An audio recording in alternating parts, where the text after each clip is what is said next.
जय हिंद दोस्तों, मैं नवीन शर्मा आप सभी का स्वागत करता हूं। आशा करता हूं आप सब एकदम अच्छे हैं, एकदम बेहतरीन हैं। एक बार सारे प्यारे दोस्त बताएंगे आप सब कैसे हैं। उम्मीद करता हूं एकदम शानदार होंगे, एकदम बेहतरीन होंगे। तो भाई साहब, पिछली क्लास में हम लोग पढ़ रहे थे पैरालंपिक गेम्स के बारे में। ठीक है। उम्मीद करूंगा एक रिवीजन आपने अच्छा सा किया होगा। उसी क्लास को हम आज आगे बढ़ाएंगे। रिद्धि सिंह, झरना मंडी, गौरी समीर अली, आंचल, सृष्टि चौहान, मिनेश चौधरी, हर्षिता, आनंद तिवारी, जूली देवी, सोनाली सिंह, तस्लीम खान, सभी प्यारे बच्चों का बहुत सारा स्वागत है। ठीक है भाई साहब, आगे आते हैं, आगे कंटिन्यू करेंगे। अब आते हैं हम कहां पर, आपका पैरालंपिक गेम्स पढ़ रहे थे हम। तो बच्चे, भारत के लिए जो पहला मेडल जीता वो मुरलीकांत पेटकर ने जीता 1972 में, हैंडिल वर्ग में। ये बात हमने कल बात की थी। भारत कुल 31 पदक जीत चुका है। दूसरा पैरालंपिक मेडल भारत के लिए जीता, सिल्वर मेडल, भीमराव केशरकर ने। ठीक है, ये मैंने आपको बताया था। आगे आते हैं, आज शुरू करेंगे। अब हम बात करेंगे जो पैरालंपिक गेम्स में बहुत चर्चित नाम रहे हैं। हम पैरालंपिक गेम्स टोक्यो वालों की भी बात करेंगे, लेकिन अब तक के पैरालंपिक के इतिहास में, इसी पैरालंपिक की हिस्ट्री में जो प्लेयर्स बहुत इंपॉर्टेंट हैं, तो उनकी बात करते हैं, देखेंगे भाई साहब। पहला नाम आता है जोगिंदर सिंह बेदी। न्यूयॉर्क ओलंपिक 1984 में इन्होंने 3 मेडल जीते हैं। तो भैया इंपॉर्टेंट क्यों है ये? इंपॉर्टेंट ये है बच्चे, एक ही व्यक्ति ने 3 अलग अलग गेम्स में मेडल जीते हैं। देखो ध्यान से। Silver medal men's shot put में, जैवलिन थ्रो में इन्होंने ब्रॉन्ज जीता, और डिस्कस थ्रो में इन्होंने क्या जीता? ब्रॉन्ज जीता। डिस्कस थ्रो, जैवलिन थ्रो, भाला फेंक, मेंस शॉट पुट, इसमें क्या जीता इन्होंने? सिल्वर जीता। तो समझ रहे हैं, एक आदमी 3 खेल में मेडल जीत रहा। कौन से वाले में गए ये? 1984 के बच्चे न्यूयॉर्क ओलंपिक में गए, न्यूयॉर्क पैरालंपिक। लेकिन अब बताओ, अगर मैं पूछूं 1984 के ओलंपिक कहां पर हुए होंगे, 1984 के ओलंपिक कहां पर हुए होंगे, तो आप कहेंगे भैया सेम एक ही शहर में ये होते हैं। तो ओलंपिक 1984 भी कहां पर हुए होंगे? न्यूयॉर्क में हुए होंगे। क्यों भाई साहब, ये बात आप हमें क्यों बता रहे हैं? तो बच्चे, पूछा जाता है पीटी ऊषा ने कौन से ओलंपिक में भाग लिया था? प्रवल्ली कांति टेक परमिल ऊषा ने, पीटी ऊषा ने, क्या बोलोगे? पीटी ऊषा ने, पीटी ऊषा ने भाग लिया था। और कौन से स्थान पर रही थी?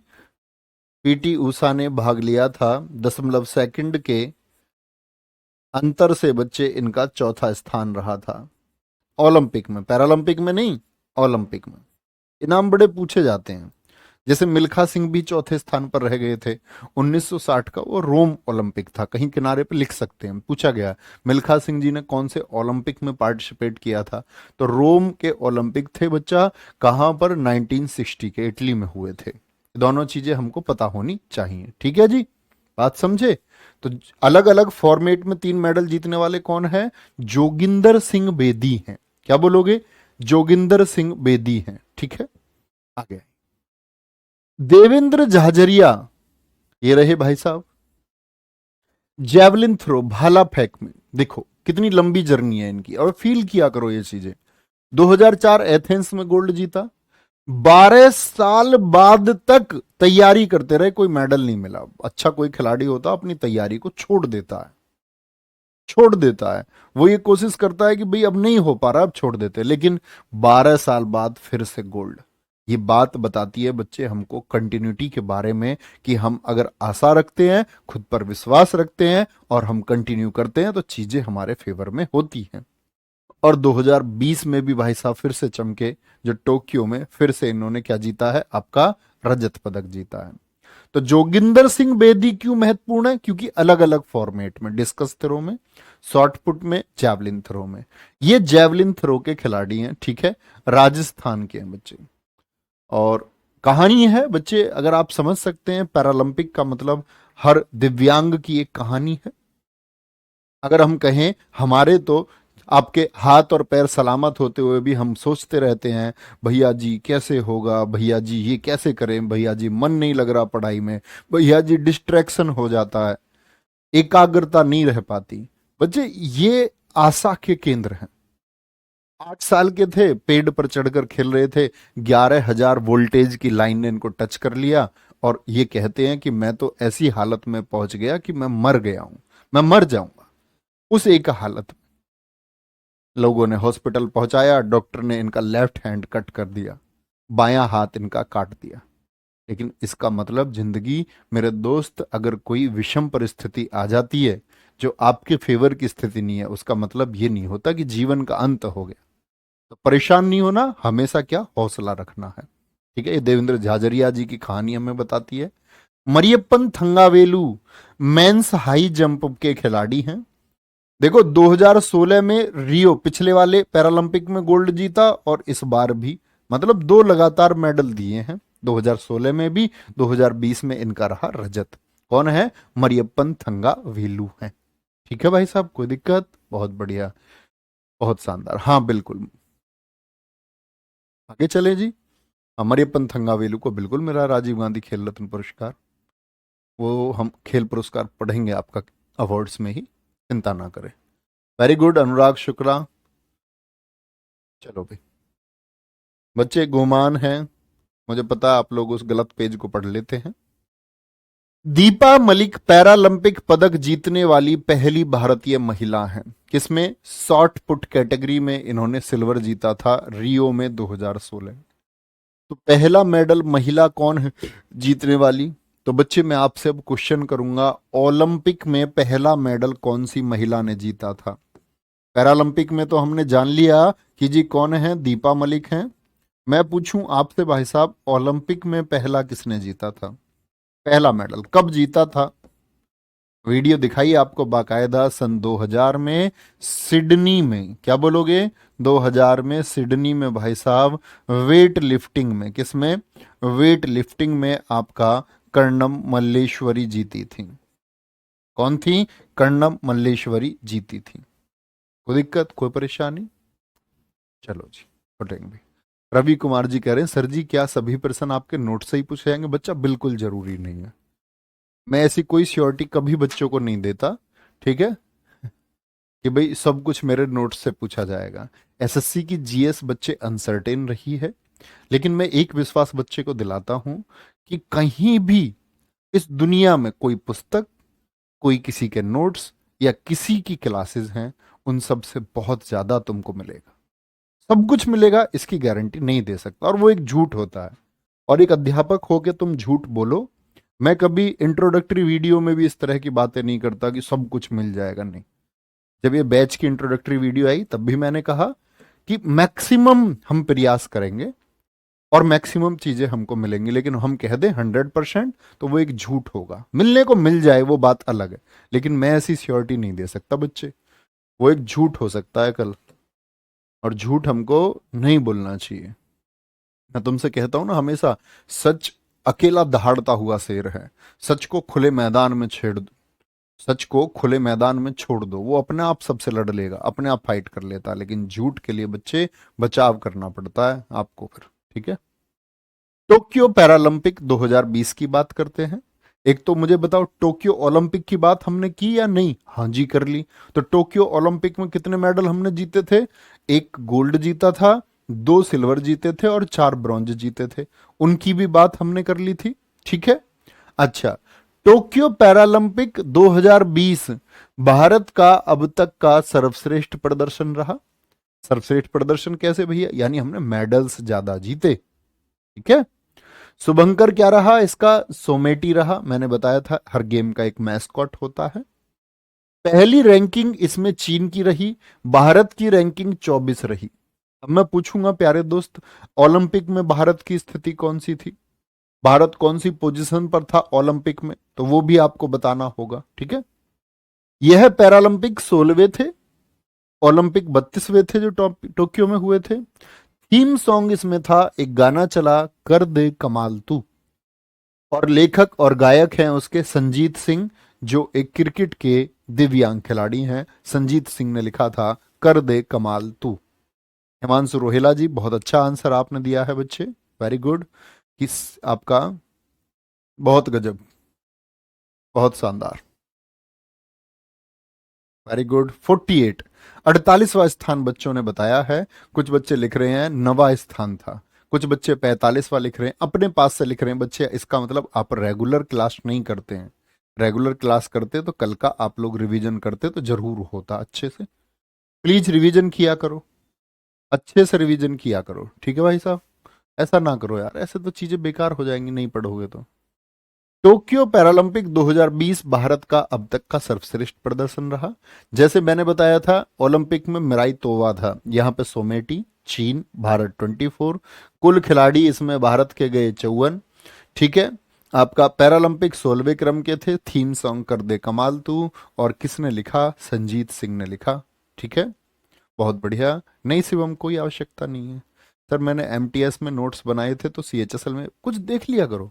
आपके पास नोट्स हैं? हाँ जी हैं, आप ये कहेंगे तो नोट्स में आप यहाँ पर देखो ना उसमें कि ये चीजें हैं या नहीं है। अगर कुछ नहीं है तो ऐड ऑन कर लिया करो। लगता है ऐड ऑन की जरूरत नहीं है तो वहां ध्यान से रिवीजन कर लिया करो, पढ़ लिया करो उसको। ठीक है। इतनी समस्याओं में कैसे जीते हो तुम भाई? कह रहे नोट्स मेरे पास है। तुम्हारे पास नोट्स होते तो तुम देख नहीं लेते कि बनाने की जरूरत है या नहीं है? इसका मतलब तुम्हारे पास नोट्स है ही नहीं। डायलॉग दे रहे हो तुम यहाँ पर। अभी जब तुम्हारे पास नोट्स है तो एक बार खोल के देखो उसमें ये सब कुछ है या नहीं है, तो फिर बनाने की क्या जरूरत है। चलो, चलो भाई, कोई दिक्कत?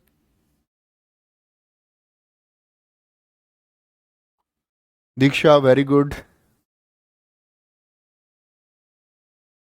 आगे, उद्घाटन किसने किया था इस बार? ध्वज कौन लेके चला? फ्लैग टेकचंद लेके चले बच्चे। समापन के टाइम पे अवनी लेखरा थी, ये देख सकते हैं आप, टेकचंद और अवनी लेखरा। टोक्यो पैरालंपिक में भारत का पहला पदक किसने दिलाया इस वाले में 2020 में टोक्यो में? तो कौन थी? भाविन बेन पटेल थी, जो किससे हैं? टेबल टेनिस से हैं। इन्होंने क्या जीता था? तो भारत के लिए इस बार पैरालंपिक में कौन सा मेडल पहले आया था? सिल्वर मेडल आया था। कौन है जिसने पहला मेडल जीता? सबसे पहले भाविना बेन पटेल। भारत ने कुल मेडल कितने जीते? 19। ओलंपिक में कितने थे? 7। यहां पर 19 हैं, तो अच्छा प्रदर्शन रहा। 24वें स्थान पर हम रहे। 5, 8 और 6, क्या बोलोगे? 5 गोल्ड, 8 सिल्वर और 6 ब्रॉन्ज हमने जीते। कोई दिक्कत, कोई परेशानी? नोट करेंगे अच्छे से और आगे बढ़ेंगे। तो सबसे इंपॉर्टेंट चीज पता है क्या इन सब चीज के पीछे छिपी हुई? वो है खिलाड़ी का संबंध खेल से।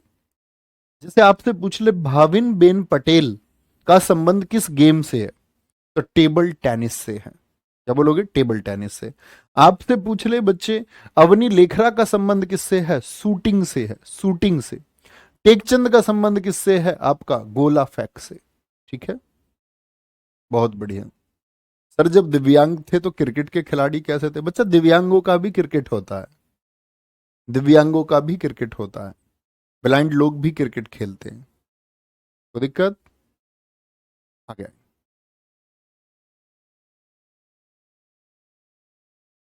तो हम दीक्षित जी टू मच थैंक यू। कोई दिक्कत? इतनी बात समझे? जब लिख लिया करो तो बता दिया करो। आगे चले।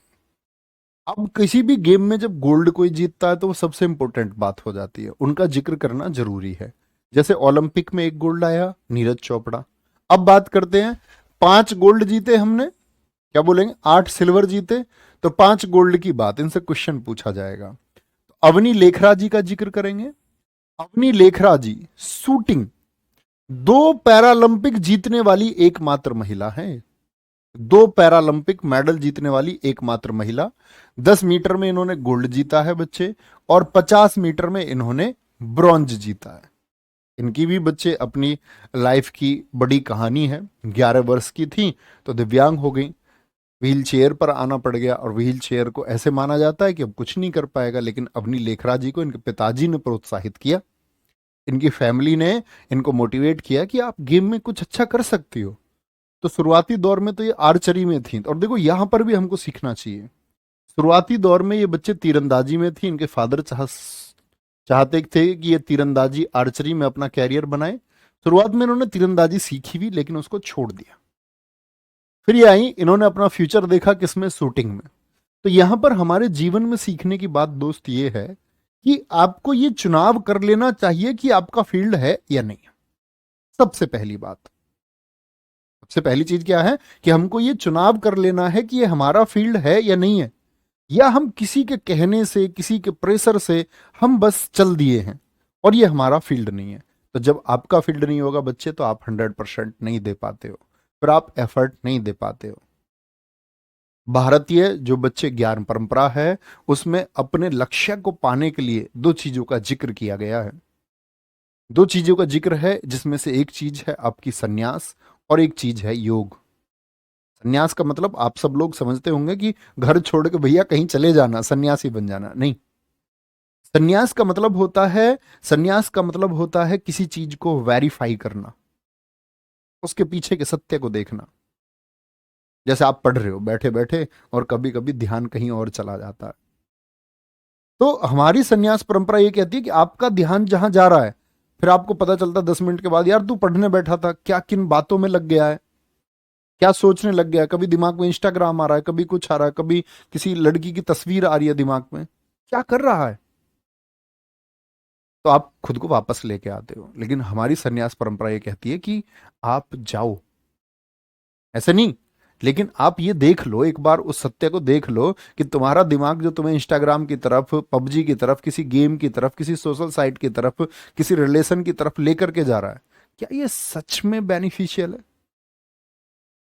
आप क्यों नहीं समझ पाते? क्योंकि आप बार बार जाना चाहते हो, जाना चाहते हो, जाना चाहते हो, फिर खुद को रोक के लाते। एक बार जाने दो, एक बार उस हकीकत को समझो ना बैठ के। जैसे बोलते कोई ख्याल देख रहा, मैं अमेरिका जाऊंगा, अब उसको उसकी हकीकत पता है कि उसका वीजा नहीं बनेगा अमेरिका का।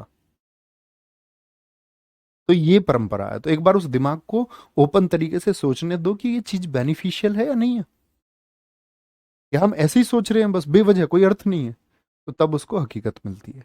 दूसरा तरीका है योग का, कि योग का मतलब होता है, ये नहीं कह रहा हूं मैं प्राणायाम वगैरह, योग का मतलब मिलन, जोड़, गणित वाला योग, एडिशन। तो योग का मतलब है कि जो आपने चुन लिया, अब आप समझ गए कि हाँ जी ये सच्चाई अलग है। मैं यूट्यूब पे शॉर्ट्स देखता हूँ, मैं किसी कंट्रोवर्सी में पढ़ता हूँ, किसी प्रकार की वीडियो, वेब सीरीज में मैं फंसा हुआ हूँ या कुछ है, वेब सीरीज देखने की आदत है जी। तो ये हकीकत संन्यास से पता चल गई तुमको कि भाई ये मेरी जिंदगी के लिए नहीं है, चीजें डिस्ट्रैक्शन है ये। तो एक एक बार जान गए। फिर आता है योग का रास्ता, यानी अब तुमने कुछ चुन लिया, उसके बाद में तुमने बोला कि पढ़ाई ही सॉल्यूशन है, तो अब तुम पढ़ाई से खुद को योग कर लोगे। और योग कर लोगे तो योग में चीजें संभव होती हैं, जो योग इन्होंने किया है अपना शूटिंग के साथ में। इनको पता चल गया तीरंदाजी का कोई फायदा नहीं है, कोई इसमें मेरा भविष्य नहीं बन पाएगा, ये तीरंदाजी में मैं उतना बेहतर नहीं कर पाऊंगी, मैं बेहतर कर सकती हूँ शूटिंग में। तो ये इन्होंने योग कर लिया, जोड़ कर लिया अपना शूटिंग से। समझे? तो ये जरूरी है। और ये मैंने आज ही सुना, बड़ा अच्छा मुझे लगा, तो मैंने ये ऐड करके तुमको बताया है। और बड़ी अच्छी बातें बताते हैं हमारे आचार्य जी हैं, प्रशांत, आप सब लोग भी फॉलो करते होंगे शायद, बहुत सारे लोग। बहुत अच्छा है, मैंने सुबह सुना, तो मैंने सोचा कि इससे ऐड करके तुमको बताते हैं इसको। ठीक है। सुमित अंतिल, ये javelin throw, Sumit Antil gold जीता इन्होंने। मनीष नरवाल जी, ये इन्होंने बच्चे शूटिंग में जीता है। किस में जीता है? शूटिंग में जीता है। ठीक है। प्रमोद भगत बैडमिंटन में जीता है। कृष्णा नागर, इन्होंने बैडमिंटन में जीता है। तो ये 5 लोग हैं जिन्होंने गोल्ड जीता है। ठीक है, कोई दिक्कत? आगे आएंगे। सिंहराज अधाना जी क्यों इंपॉर्टेंट है भैया? इन्होंने क्या गोल्ड जीता? नहीं, ये अकेले ऐसे व्यक्ति बने हैं बच्चा जिन्होंने 2 मेडल जीते हैं, 2 मेडल। और वो 2 मेडल कौन कौन से हैं? 50 मीटर पिस्टल में इन्होंने रजत जीता, और 10 मीटर एयर पिस्टल में इन्होंने आपका ब्रॉन्ज जीता। गोल्ड तो नहीं जीत पाए, लेकिन ब्रॉन्ज और सिल्वर दोनों जीते हैं। ठीक है, बात समझे? शूटिंग क्या होती है सर? शूटिंग होती है बच्चे निशानेबाजी, निशानेबाजी होती है। शूट शब्द भी नहीं जानते, फिर अंग्रेजी में, अंग्रेजी का पेपर कैसे देंगे CHSL का? है? इतनी अंग्रेजी तो जानना चाहिए। किसी ने उसको सूट कर दिया, ये तो सुना होगा तुमने कई बार। कोई परेशानी, कोई दिक्कत? बोलेंगे आगे। Guddu Kumar ji, too much, thank you. ऐसा समझ रहे होगे, शूटिंग मूवी में शूटिंग होती है जी, बॉलीवुड में। Light camera action cut. राष्ट्रमंडल खेलों को शुरू करते हैं। राष्ट्रमंडल खेल, कॉमनवेल्थ गेम्स। ये कॉमनवेल्थ गेम्स होते क्या हैं? दरअसल में जिन जिन देशों पे ब्रिटेन का आधिपत्य रहा, ब्रिटेन ने जिन जिन देशों को अपना उपनिवेश बना, कभी भी आप ये मत बोला करें कि भारत गुलाम रहा। हम उसका एक सही शब्द है, व्यापार के लिए अंग्रेजों ने उसको टेक ओवर किया, तो आप बोला करो कि भारत ब्रिटेन का उपनिवेश रहा। यूज मत करिए इस गुलाम शब्द को प्लीज। आज आप गुलाम नहीं है, आज आप उस गुलामियत को एक्सेप्ट ना करें, ना उस तरह की बात करें। जैसे मैं आपसे हमेशा कहता हूं, इतिहास में पढ़ाता हूं मैं तुमको, कि एक तो इस गुलाम शब्द का प्रयोग करना बंद कीजिए और एक लॉर्ड शब्द का प्रयोग करना बंद कीजिए। अगर करजन जैसे लोग आपके लॉर्ड हैं, तो आपकी बच्चे दीवारों पर क्यों नहीं है? आपके पूजा के कमरों में क्यों नहीं है? तो जो भगवान होने चाहिए उनको तुम पूछते नहीं, और जो नहीं होने चाहिए उनको हम लॉर्ड लिखते हैं, तो हम बड़ा मूर्ख हैं। ठीक है, हम सब मूर्ख हैं। कॉमनवेल्थ गेम्स 1930 से 50, British Empire games. British Empire games यानी कि जब ये शुरू हुए तो इनको ब्रिटिश एम्पायर गेम्स कहा गया। 1950 वाले हर 4 साल में होते हैं ये, तो 50 वाले 54 तक रहे होंगे, तो 54 में फिर दोबारा गेम हुए, तो 54 से 66 तक एक शब्द जोड़ दिया गया, ब्रिटिश एम्पायर एंड कॉमनवेल्थ। क्या शब्द जोड़ा गया? कॉमनवेल्थ। तो 66 वाले हुए होंगे, तो बच्चे इसके बाद कब गेम हुए होंगे? 70 में, 4 साल बाद। तो 70 से 74 वाले जो हुए, इनको ब्रिटिश कॉमनवेल्थ गेम कहा गया। और 74 वाले 78 तक हो गए, फिर 78 में हुए। कहानी ये है। तो याद रख लेना, कॉमनवेल्थ गेम्स का ऊपर की 3 लाइन बेशक ना पढ़ना, लेकिन कॉमनवेल्थ गेम्स का नाम कॉमनवेल्थ किस वर्ष से पड़ा? तो 1978 के कॉमनवेल्थ गेम से पड़ा। ठीक है, क्या बोलेंगे? 1978 के कॉमनवेल्थ गेम से पड़ा है। कोई दिक्कत? चलो,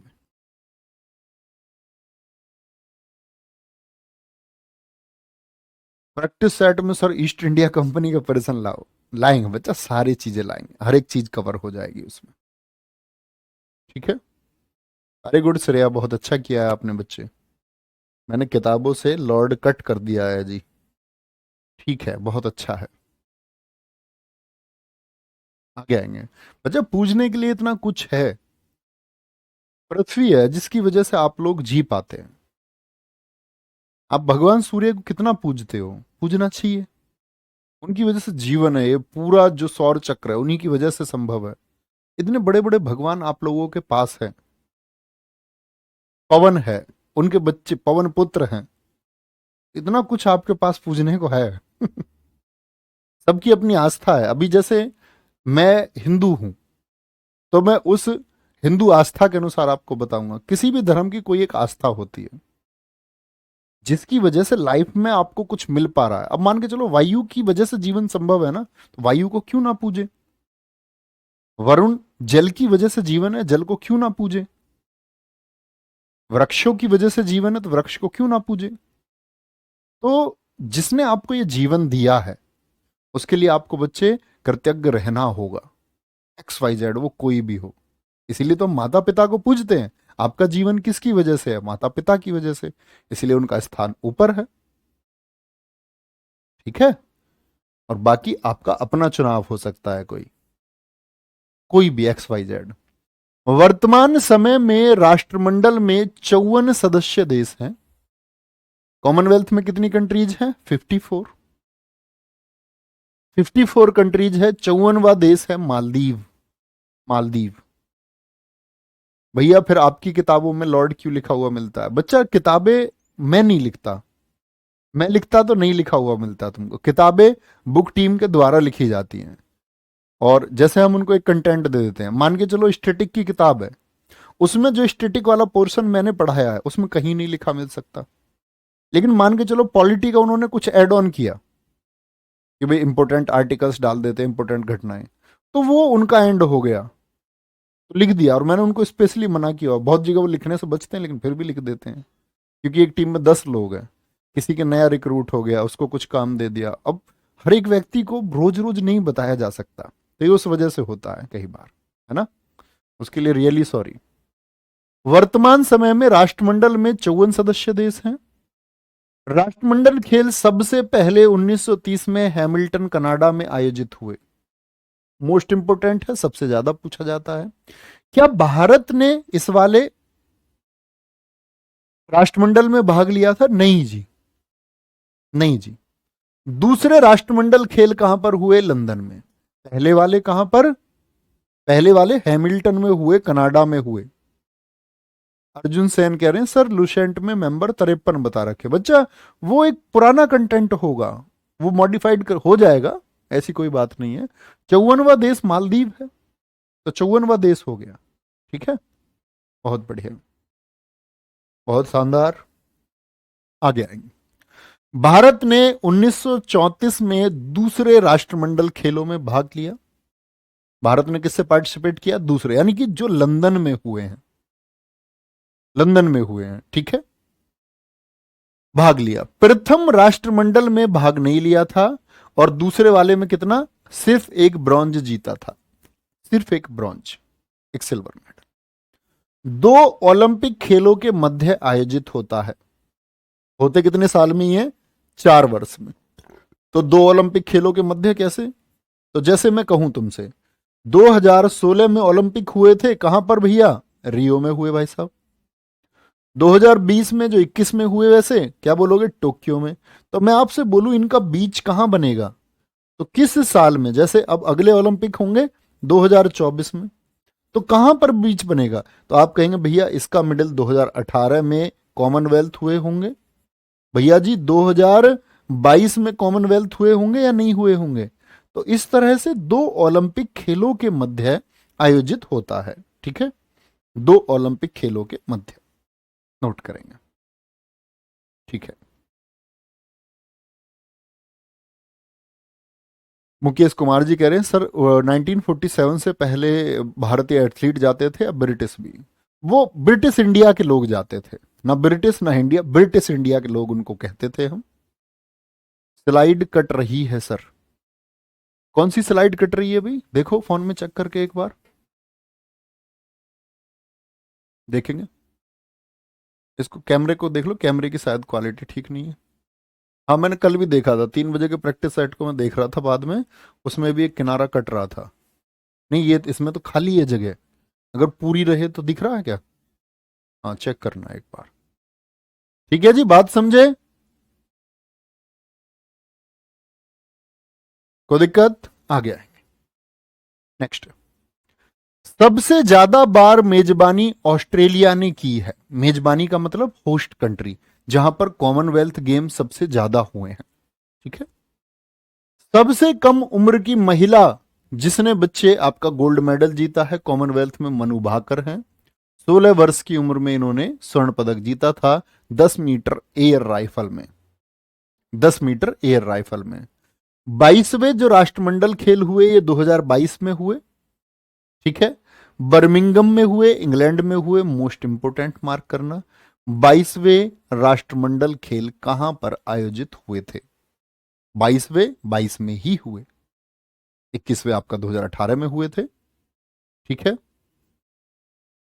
ठीक है। झरना मंडी कह रहे हैं सर सब कुछ दिख रहा है स्क्रीन। ठीक है, कोई किसी किसी बच्चे के फोन में हो जाता है, कोई दिक्कत नहीं है। सर जी मुझे कंफ्यूजन है कर्णम मल्लेश्वरी और नीलिमा घोष में। क्यों बच्चे, क्या कंफ्यूजन है? नीलिमा घोष ने पार्टिसिपेट किया है सिर्फ, कोई मेडल नहीं जीता नीलिमा घोष ने। वो स्वतंत्र भारत की पहली एथलीट बनी जो ओलंपिक गई, मेडल नहीं जीता उन्होंने। मेडल जीतने वाली कौन है पहली? तो वो कर्णम मल्लेश्वरी। इसमें कैसा कंफ्यूजन निक्की? बच्चे ऐसा कंफ्यूजन क्यों? आगे आएंगे। शुभंकर है Perry the bull. Perry the bull. भारतीय ध्वजवाहक कौन रहा? मनप्रीत सिंह और आपका पीवी सिंधु। ठीक है, ध्वज लेकर के चले। समापन में किसके पास रहा? शरद कमल, जो टेबल टेनिस के हैं, जिनको इस बार खेल रत्न पुरस्कार मिला 2022 का। और निकहत जरीन किससे संबंधित है? इनका बॉक्सिंग से, बॉक्सिंग से इनका संबंध है। ठीक है, आगे आए।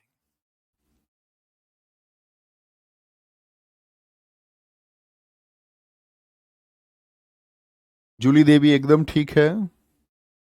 हाँ मुकुल जी एकदम। भैया क्या मैं 3 बजे के सारे प्रैक्टिस सेट कर लूं? बड़े परेशान हो। एक बात बताओ, क्या मैं पेपर बनाऊंगा? मैं एफर्ट लगा सकता हूँ, मैं एसएससी के पैटर्न को पहचान करके कंटेंट आपको दे सकता हूँ कि भाई ये कंटेंट पढ़ना जरूरी है। अब बच्चा पेपर तो मैं बनाता नहीं कि मैं आपको ऐसी श्योरिटी दे दूं। बस वही एक मैं आप लोगों को विश्वास दिलाता हूँ कि वो कर लो बस तुम। ये पेपर के बाद पता चलेगा तुमको। ठीक है, हमारे अंदर कुछ कमियां रह जाएंगे तो हम हमेशा उनको सुधारते रहेंगे, और हमेशा सुधार की जरूरत होती है एक। बाकी बच्चे, वो दुनिया का सबसे अच्छा कंटेंट है, सबसे अच्छा, सबसे वैल्यूएबल कंटेंट है वो। ठीक है, याद रखेंगे, कोई दिक्कत? मनप्रीत सिंह, पीवी सिंधु, समापन आपका। भैया कल भी तो बताए थे ध्वजवाहक। बच्चा वो ओलंपिक में थे, हर गेम में एक ध्वजवाहक होता है। ठीक है, याद रखेंगे।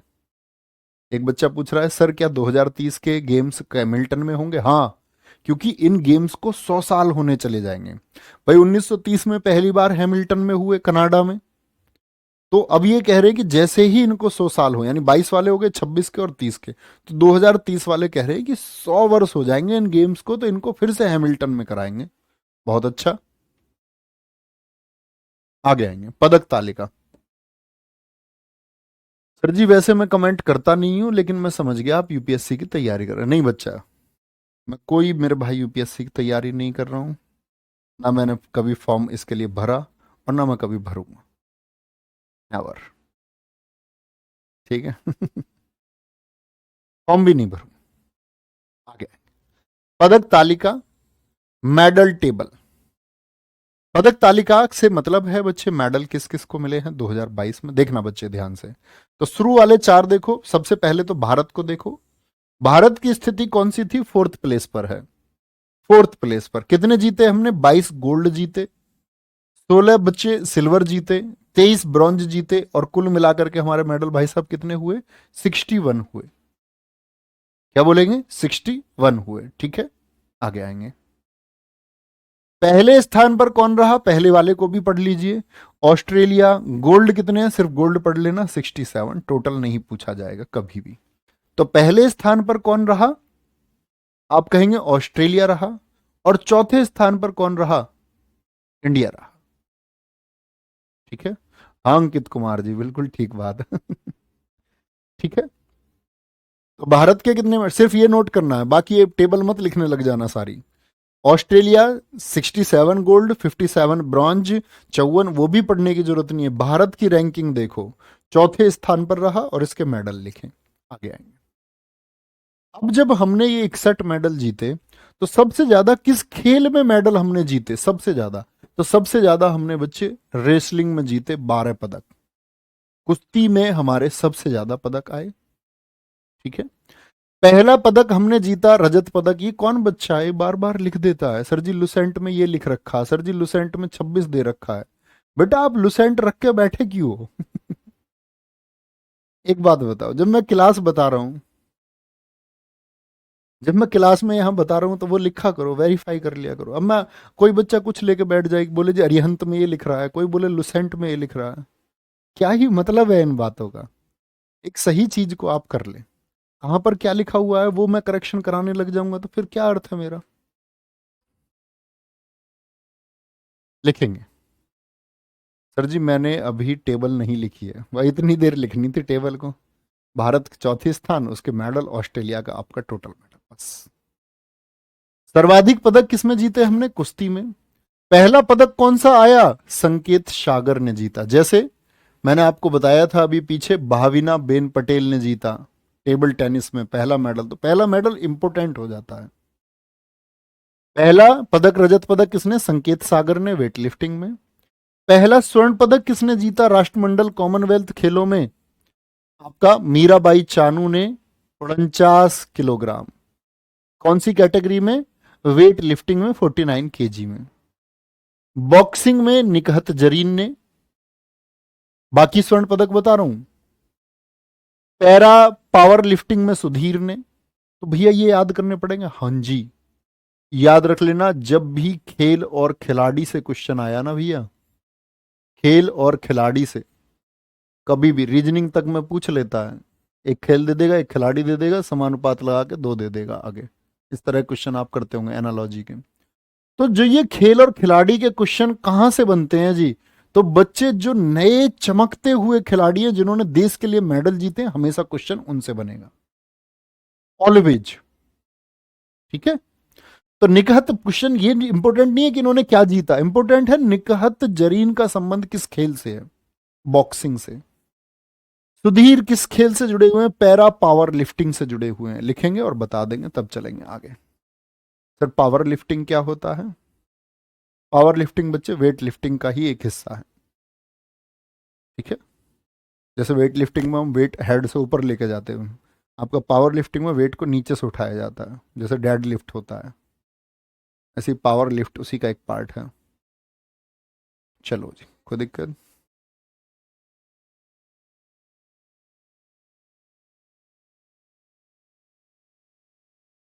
दिखाएंगे ऊपर क्या दिखा रहे हैं बच्चे, क्या कह रहे हैं?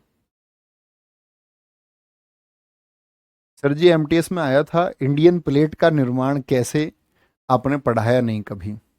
बच्चे मैं पहली बार सुन रहा हूँ क्वेश्चन को। बहुत सारी चीजें ऐसी पेपर में आती है जो मैं नहीं पढ़ाता हूँ, बहुत कुछ आता है ऐसा। चलो ठीक है। इंडियन प्लेट, अब मैं समझ नहीं पा रहा हूँ स्टैटिक या हिस्ट्री किसका पार्ट है।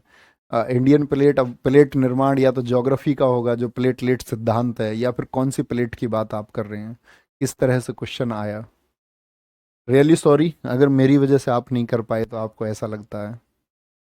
ठीक है, आगे आएंगे। टेबल टेनिस में इंडियन पुरुष टीम जीती। लॉन बॉल में इंडियन महिला वुमेन्स टीम जीती। वेट लिफ्टिंग में अंचिता सेउली, याद रख लेना अंचिता सेउली का संबंध किससे है? वेट लिफ्टिंग से है। जेरोमी लाल निरुंगा, ये तो बच्चे ओलंपिक में भी रहे, आपका वेट लिफ्टिंग से है। साक्षी मलिक ने कुश्ती में जीता, तो साक्षी मलिक का संबंध किस खेल से है? क्या बोलेंगे? कुश्ती से है। रवि दहिया बच्चे ओलंपियन भी रहे, तो किस खेल से संबंधित हैं? कुश्ती से हैं। तो ये खेल और उनका संबंध किस खिलाड़ी से, ऊपर वाले लिखने की जरूरत नहीं है, लेकिन अंचिता सेवली, जेरोमी लाल निरुंगा, साक्षी मलिक और रवि दहिया आपको नोट करना चाहिए। ठीक है, बहुत बढ़िया। आगे आएंगे। बहुत बढ़िया, very good. Sir Gondwana land से था क्वेश्चन, हाँ तो वो ज्योग्राफी का क्वेश्चन आया होगा, श्योर आया होगा। वो प्लेट सिद्धांत में यही बोल रहा हूँ, प्लेट विवर्तनी की सिद्धांत से कोई क्वेश्चन होगा। मैंने तो बोल दिया भैया सॉरी कि मैं नहीं करा पाया हूँ आपको। आगे आएंगे, कोई दिक्कत? कोई भी एक ऐसा क्वेश्चन है, देखो जितने भी सब्जेक्ट है, अब कोई क्वेश्चन है, मान के चलो आपका जैसे एमटीएस में 25 है, हम 3 बजे का प्रैक्टिस सेशन करते थे। मैं ये कहता हूँ जिसने पेड क्लासेस कर ली, बेसिक जीएस जान गया और प्रैक्टिस सेट कर लिया, वो बच्चे इसमें 18 से 20 तक पहुंच गए। अब आप कहें कि 18 से 20 इंपॉर्टेंट नहीं है, भैया जो 5 नहीं हुए वो क्यों नहीं हुए? तो बच्चा ऐसी एश्योरिटी दुनिया में कोई नहीं दे सकता। 25 में से मैं बहुत सारे प्लेटफॉर्म की बात करूं, हालांकि मैं देखो आलोचना करने से बचता हूं, लेकिन फिर भी मैं तुम्हें बताऊं कि 25 में से बच्चे 8 से 10 क्वेश्चन स्टैटिक के पूछे गए। ठीक है, 8 से 10 को 8 9 10 11 तक भी पूछे गए। लेकिन मैं ये कहता हूं कि किसी भी प्लेटफॉर्म ने स्टैटिक जीके पढ़ाया ही नहीं। अब वो कहें कि उनके बच्चे ने जीएस में अच्छा स्कोर कर दिया, ये पोस्ट ले ली, ये पद ले लिए, ये सिलेक्शन हो गए, तो मैं ये कहता हूं कि ये सब झूठ का एक व्यापार होता है, झूठ का एक व्यापार। जब जिस बच्चे ने 25 में से, अब ऐसा तो है नहीं कि भाई स्टैटिक के 10 नहीं करे होंगे, चलो मान लिया स्टैटिक के 10 में से 4 ऐसे थे जो आसान थे, जो हर कोई कर सकता है, लेकिन 5 से 6 क्वेश्चन आल्टर्ड कल्चर वगैरह के, इन सब के थे, डांस के थे, या आपका कोई भी क्वेश्चन था, तो नहीं कर पाएगा बच्चा बगैर पढ़े। और नहीं कर पाएगा 6 से 7 क्वेश्चन, कितना अंग्रेजी में वो स्कोर कर ले, नहीं होगा सिलेक्शन। आज भी मैं बहुत सारे लोगों को देख रहा हूँ जीएस के बैच लॉन्च कर रहे हैं, स्टैटिक का कोई नाम नहीं ले रहा है। करानी पड़ेगी तुमको स्टैटिक, अदरवाइज बच्चों का सिलेक्शन नहीं हो सकता। ठीक है, सिलेक्शन के लिए जरूरी है बच्चे की जीएस पढ़ें और जीएस में स्टैटिक जीके पढ़ें, बहुत इंपॉर्टेंट है। आगे आएंगे। दीपक पूनिया का संबंध किससे है? कुश्ती से। तो आप कितना बेहतर कर पाते हैं हमेशा उस पर कॉन्फिडेंस, उसके लिए कॉन्फिडेंट रहिए। ठीक है। कुश्ती Vinesh Phogat, table tennis Bhavina Patel, boxing Nitu Ghanghas. बहुत इंपॉर्टेंट है, उम्मीद करूंगा आपसे पूछी जाएंगी। नीतू घंगास का संबंध किससे है? बॉक्सिंग से। अमित फंगाल का संबंध पूछ ले आपसे, फंगाल मतलब पंगाल है वैसे ही, पंगाल लिखेंगे। अमित पंगाल का संबंध किससे है? बॉक्सिंग से है। एंड्रूस पाल का संबंध किससे है? ट्रिपल जंप से है। और नवीन का संबंध किससे है? कुश्ती से है। किससे है? कुश्ती से है। ठीक है, बहुत बढ़िया।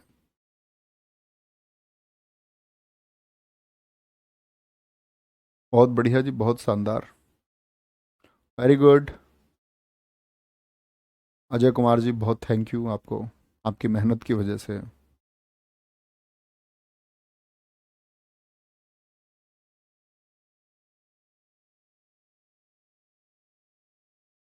आगे। Very good. क्या बोलेंगे जी? दीपक पूनिया, विनेश फोगाट, भाविना पटेल, नीतू घंगास, अमित पंगाल, एंड्रोस पॉल और कुश्ती से संबंध है नवीन का। ठीक है, कुश्ती से किसका संबंध है?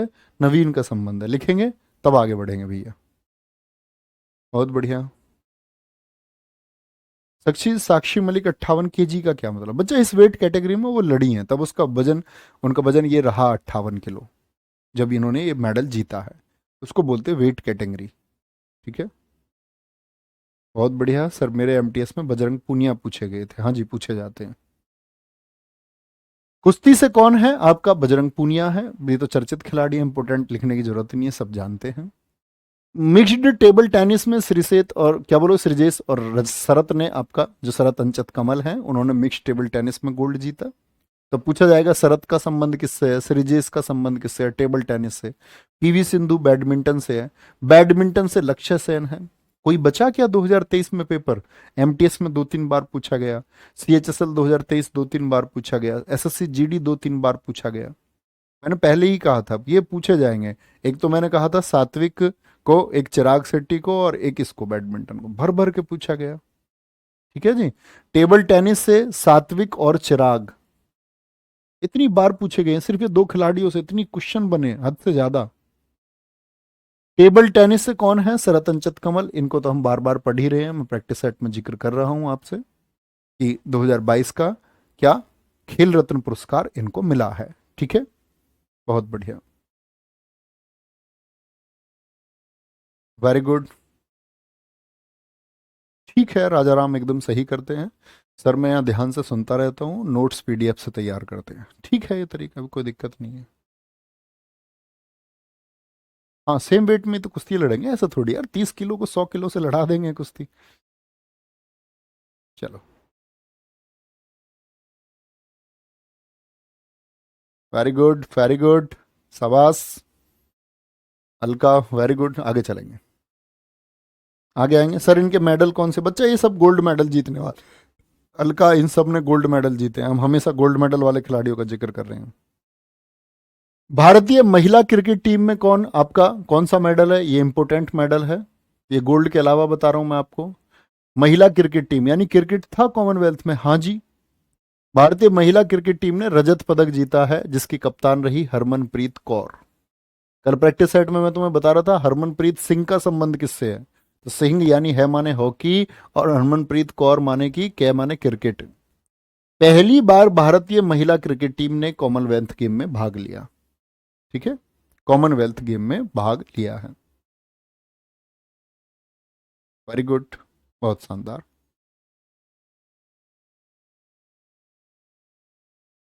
बिल्कुल निक्की, एकदम सही कह रही हैं। चलो, वेरी गुड वेरी गुड अनुराग शुक्ला। सर बॉक्सिंग और मुक्केबाजी में क्या डिफरेंस है? कोई डिफरेंस नहीं है, हिंदी और अंग्रेजी के नाम है। सर मैं कैसे भाग ले सकता हूँ इन गेम में, पहले नेशनल पे पहुंचो। गेम शुरू से खेलना पड़ता है, ऐसा थोड़ी तुम उठ के कि भैया हम गेम खेल लें। ठीक है, हाँ उन सारों ने गोल्ड मेडल जीता था, आगे आएंगे। अब आते हैं कॉमनवेल्थ गेम्स के महत्वपूर्ण आंकड़े।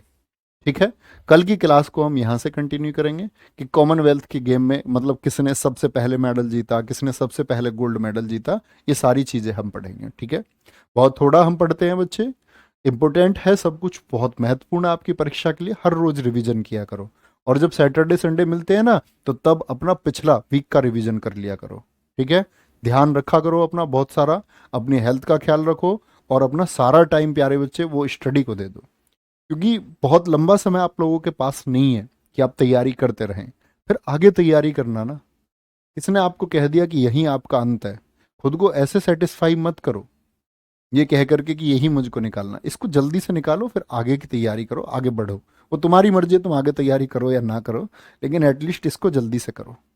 ठीक है, तो बहुत ध्यान लगाया करो पढ़ाई में, और ऐसी कोई भी जगह जो आपका, या ऐसी कोई भी चीज़ जो आपका टाइम वेस्ट करे, उससे इंडल्ज मत हो, उससे एक अलगाव रहो, उससे सेपरेशन रखो, एक दूर रहो उससे। क्योंकि आप जानते हो समय खराब होने के बाद में बच्चे जो चीज़ें बेकार हो जाएंगी, आप इतने समझदार लोग हैं, अब आप बच्चे नहीं हैं। क्योंकि जो समय चला जाएगा, अच्छा समय जो आपको अपनी पढ़ाई में देना चाहिए, तो फिर वो वापस नहीं आएगा। तो ख्याल रखें अपना बहुत सारा। बाय बाय, टेक केयर, जय हिंद, जय भारत, जय मां सरस्वती, थैंक यू।